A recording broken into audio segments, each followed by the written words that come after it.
পশ্চিমবঙ্গের যা এখন অবস্থা, দুর্নীতি, প্রশাসনের যা প্রশ্রয় দেওয়ার ঘটনা, এতে এই সমস্ত জিনিস কোনো মানে সাধারণ ব্যাপার।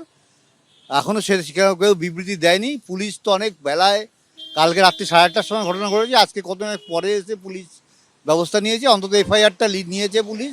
এটা একটা সুখবর যেটা আছে। আমরা এটার পূর্ণ ধিক্কার জানাচ্ছি এবং মানুষকে বলছি সমস্ত আজকে আর ঘরে থাকলে হবে, রাস্তা নামবে, কেউ সুরক্ষিত না। সমস্ত জনগণকে একত্র হতে হবে এই সরকারের বিরুদ্ধে। এই প্রশাসনের মদত থাকে বলে যারা এই ধর্ষণকারী তাদের জানে আমাদের কিচ্ছু হবে না, আমাদের মাথায় দিদির হাত আছে। মানুষ ঘরে বসে থাকলে আর চলবে না। আইনটা এবার, আমাদের দেশের আইন তো অনেক দীর্ঘ, আমরা দেখতে পাচ্ছি 1 বছর 2 মাস পূর্ণ হয়ে গেছে। আমার মেয়ের খুনের জন্য যে এক সিভিক ভলেন্টিয়ারকে ধরেছিল, তারপরে আর কোনো এগোয়নি, না পুলিশ না সিবিআই। আর দুঃখের বিষয়, আমরা পশ্চিমবঙ্গের নাগরিক।